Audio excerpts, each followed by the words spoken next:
मैं एक middle class family से हूँ। मेरे ससुराल में मेरे सास ससुर के अलावा मेरी जेठानी और मेरे पति रहते थे। मेरे जेठ दूसरे शहर में काम किया करते थे और मेरी जेठानी घर में ही रहती थी। मेरी जेठानी का नाम पूनम था। उनकी शादी को काफ़ी साल हो चुके थे, लेकिन अभी तक उनके पास कोई औलाद नहीं थी। मेरे पति का नाम पंकज था। उनका मूड देखकर ऐसा लगता था जैसे वो काफ़ी खामोश से रहते हैं। शादी के कुछ दिन के बाद मुझे किचन पकड़ा दिया गया। कितना अरमान था मुझे शादी करने का, मगर शादी करने के बाद मेरी किस्मत ऐसी निकलेगी मुझे नहीं पता था। मेरे माँ बाप ने मेरे साथ बड़ा जुल्म किया था, जो मुझ जैसी पढ़ी लिखी लड़की की शादी एक ऐसे परिवार में कर दी। मेरे पति ज़्यादा पढ़े लिखे नहीं थे, बस मामूली सी नौकरी करते थे। तब भी मेरे माता पिता ने मुझ जैसी पढ़ी लिखी को ऐसे अनपढ़ आदमी के हवाले कर दिया था। इससे अच्छा तो वो पड़ोस वाला लड़का था जिसने अपने लिए मेरा रिश्ता भेजा था। अभी मेरी शादी हुए सिर्फ 4 दिन ही तो हुए थे। अभी तो मैं नई नई दुल्हन थी, लेकिन मुझे किचन पकड़ा दिया गया। खाना बनाकर जैसे ही मैं बाहर निकली तो मैं जेठानी को ढूंढने लगी, लेकिन पूरे घर में वो मुझे कहीं भी नहीं दिखाई दी। पता नहीं कौन से बिल में छुपी बैठी है। मुझे अपनी जेठानी पर बहुत गुस्सा आता था। वो मुझ पर मेरी सास की तरह रौब दिखाती थी। न जाने वो अपने पति के साथ ही क्यों नहीं रहती थी। सारी जिंदगी मुझे इस औरत को अपने घर में ही बर्दाश्त करना पड़ेगा। पति तो दूसरे शहर में रहता है, लेकिन खुद यहाँ पर न जाने क्यों रहती है। ऊपर से इसके हिस्से के काम भी मुझे ही करने पड़ेंगे। अभी मैं अपनी जेठानी के बारे में ऐसा ही सोच रही थी जब बाहर का दरवाज़ा खुला और मेरी जेठानी हाथों में शॉपिंग बैग लेकर मुस्कुराती हुई घर के अंदर दाखिल हुई। मेरे लिए ये बहुत हैरत की बात थी। मैंने अपनी जेठानी को जब से मैं आई हूँ अभी तक मुस्कुराते हुए नहीं देखा था। वो मुझे अपनी शॉपिंग का सामान दिखा रही थी।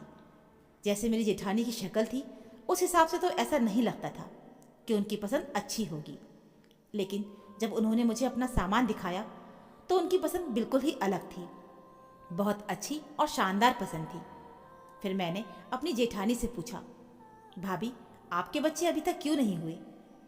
क्योंकि उनके पति और उनके बीच बच्चे ना होने पर ही झगड़ा रहता था, तो इसलिए उनके पति उन्हें यहाँ अकेला छोड़कर दूसरे शहर नौकरी करने के लिए चले गए थे। मेरी सास ने कभी उनको इस बात का ताना नहीं दिया था। आखिरकार मेरी जेठानी को मेरी सास बहुत प्यार से ब्याह कर जो लाई थी। मेरी सास ने अपने बेटे का रिश्ता बचपन में ही तय कर दिया था। मेरी जेठानी मेरी सास की सहेली की बेटी थी और वो अपने माता पिता की इकलौती औलाद थी। उनके माता पिता भी काफ़ी सालों पहले गुजर चुके थे, इसलिए इस दुनिया में उनका ससुराल वालों के अलावा और कोई नहीं था। न जाने क्यों मुझे अपनी जेठानी से बहुत चिढ़ होती थी।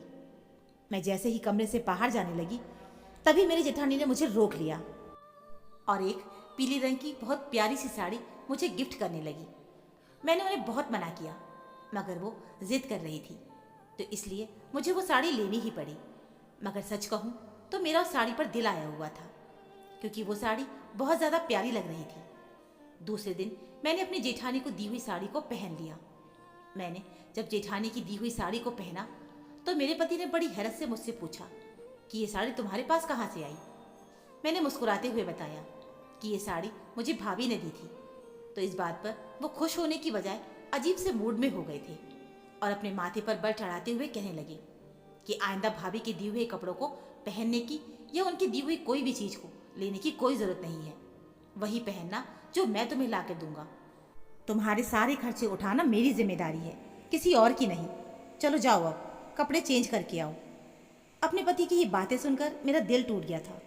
मुझे कुछ भी समझ नहीं आ रहा था कि आखिर मैंने ऐसी कौन सी गलती कर दी। वो मुझसे कहने लगे कि अब ये कपड़े चेंज कर लो। मैं तुमसे वादा करता हूँ कि मैं कल खुद तुम्हारे लिए इससे भी अच्छी साड़ी लेकर आ जाऊँगा, और अब ये साड़ी उतार कर तुम मुझे दे दो।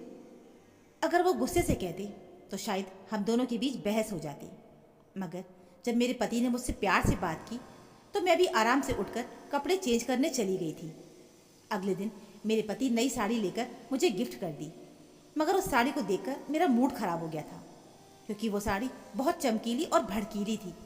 ऐसे कपड़े तो मैं दूसरों को पहना हुआ तक देखना पसंद नहीं करती थी, तो खुद ये कपड़े कैसे पहन सकती थी। इतनी गर्मी में सितारे मोती की कढ़ी हुई साड़ी देखकर मुझे बहुत अजीब सी उलझन महसूस हो रही थी। मैंने गुस्से से अपने पति की तरफ देखा तो वो मुस्कुराकर मुझसे कहने लगे मुझे पता था तुम्हें ये साड़ी बहुत पसंद आएगी। चलो अब जल्दी से ये साड़ी पहन कर दिखाओ। मैंने अपने पति से कहा, ठीक है, बाद में पहन लूँगी। अगले दिन सुबह सवेरे नहाकर मैं चमकीली साड़ी पहनकर तैयार हो गई थी। मुझे इंतज़ार था कि कब मेरा पति मुझे देखकर मेरी तारीफ़ करेगा, मगर ऐसा बिल्कुल भी नहीं हुआ। उन्होंने मेरी तारीफ़ करना तो दूर की बात, एक नज़र भरकर मुझे देखा तक नहीं था।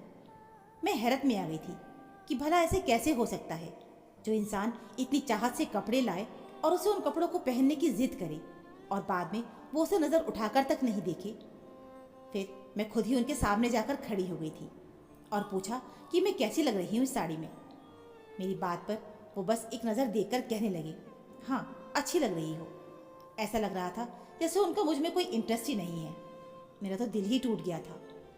मैं बड़ी मुश्किल से खुद पर काबू करते हुए अपने कमरे में आकर लेट गई थी। मुझे रो रो कर शादी से पहले वाली अपनी ज़िंदगी याद आ रही थी। मेरे पिता एक कंपनी में काम किया करते थे और मैं उनकी इकलौती बेटी थी, तो खर्च की इतनी परेशानी नहीं थी। मेरे पिता की आमदनी भी बहुत अच्छी थी।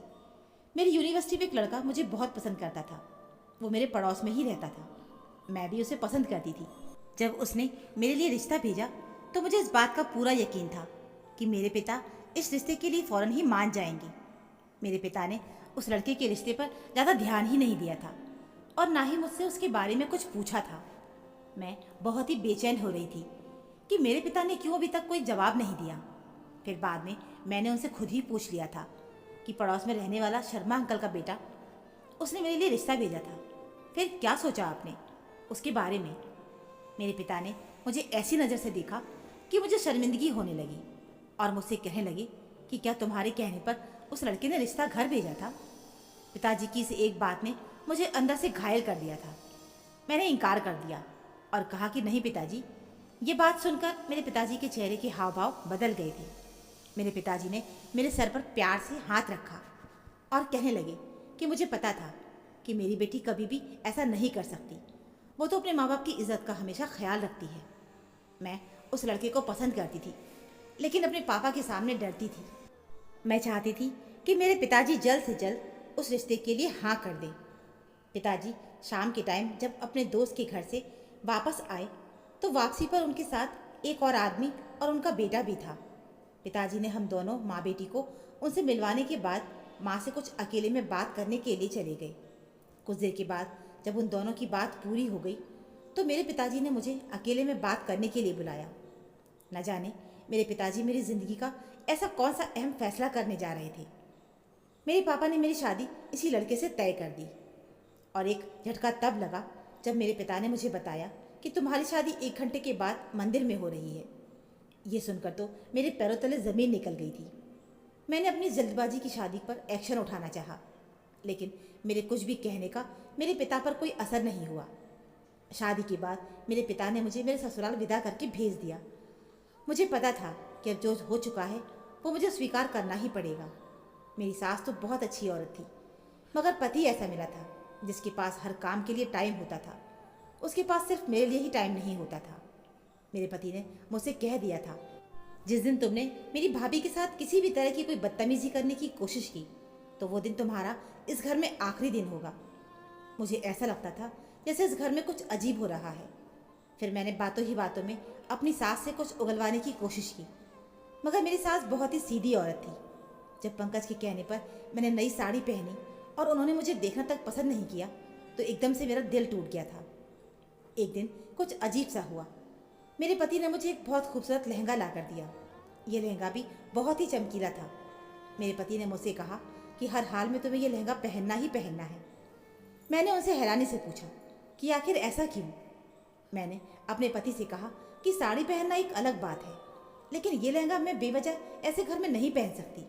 किसी अच्छे मौके पर मैं लहंगा पहन लूँगी। लेकिन मेरे पति ने कहा कि मेरी खातिर कल तुम्हें ये पहनना ही पड़ेगा। बस कल वादा करो कि तुम ये लहंगा पहनोगी, फिर मैं तुम्हें एक बात बताऊंगा। मेरे पति ने मुझे उलझन में डाल दिया था। उसके बाद मेरे पति अफसोस में आकर कहने लगे कि खुशी, मुझे माफ़ कर देना। आज तक मैंने तुम्हारे साथ जो कुछ भी किया, मैंने तुम्हारे साथ बहुत गलत किया है। मैंने अपने पति से कहा कि आप ये क्या कह रहे हैं। मैं कुछ समझ नहीं पाई थी। फिर मेरे पति खामोश हो गए। सुबह हुई तो मुझे पता ही नहीं चला। मेरी जेठानी की आवाज़ से मेरी आँख खुल गई थी। मैंने देखा कि मेरी जेठानी और मेरी ननद आपस में खड़ी हुई गले मिलकर खूब ज़ोर ज़ोर से रो रही हैं। और जब मैंने अपने पति की तरफ देखा तो मेरे पैरों तले से ज़मीन निकल गई थी। बेशक मुझे अपने पति से मोहब्बत नहीं थी, मगर वो मेरे पति थे, मेरे हमसफ़र थे, जिनके घर में मुझे सहारा मिला था। उन दोनों ने मुझे घर से निकाल दिया। मेरी जेठानी मुझसे कहने लगी कि तुम यही चाहती थी कि मेरा देवर मर जाए और तुम्हें आज़ादी मिल जाए। देखो, अब मेरा देवर मर गया है, अब तुम यहाँ क्यों बैठी हो? बाहर जाकर अपने शौक़ पूरे करो। उनकी बातें सुनकर मैं हैरान रह गई थी, मगर मेरे पास एक बात का भी जवाब नहीं था। मैंने अपने पति का दिया हुआ लहंगा लिया और घर से बहुत दूर निकल आई। मैं थक गई थी। थोड़ा सुस्ताने के लिए एक पेड़ के नीचे जाकर बैठ गई, मगर मुझे अपने लहंगे में कुछ चुभता हुआ सा महसूस होने लगा था। मैंने जब देखा कि आखिर ये क्या चुभ रहा है, तो मेरी तो जान ही निकल गई और वापस मैं पलटी, ताकि जल्द से जल्द जाकर अपनी सास को अपनी जेठानी की हकीकत बता सकूं। जब मैं घर पहुंची तो मेरे पति की अर्थी को लोग उठा रहे थे। मैंने उन्हें मना कर दिया और अपनी जेठानी से कहा कि मेरे पति की जान तुम्हारी वजह से गई है। वो हैरानी से कहने लगी, मुझ पर इतना बड़ा इल्ज़ाम क्यों लगा रही हो? फिर मैंने उनके सामने वो कागज़ निकाला जो लहंगे में छुपाया गया था। वो चिट्ठी मेरे पति ने लिखी थी। मेरे पति ने लिखा था कि मैं अपनी भाभी के जुल्मों का शिकार था। मैंने उन्हें हमेशा अपनी भाभी माँ समझा था, लेकिन वो एकदम गिरी हुई औरत निकली। भाभी ने मेरे बाथरूम में कैमरा लगाकर मेरी गलत वीडियो बना ली थी। वो मुझे मजबूर कर रही थी कि मैं उनके साथ गलत संबंध बनाऊं। भाभी ने बताया था कि भैया में पिता बनने की काबिलियत नहीं है, इसलिए वो मुझसे एक बच्चा चाहती थी। मैंने उनके खिलाफ जाने की कोशिश की तो वो मेरा वीडियो सोशल मीडिया पर डाल देगी। भाभी तो मेरी शादी भी नहीं होने देना चाहती थी, इसलिए खुशी के साथ 2 घंटे के अंदर मंदिर में मेरी शादी करा दी गई। शादी के बाद भाभी जानबूझकर मेरे और खुशी के बीच गलत फहमियाँ पैदा कर रही थी, ताकि खुशी मुझे छोड़कर खुद चली जाए।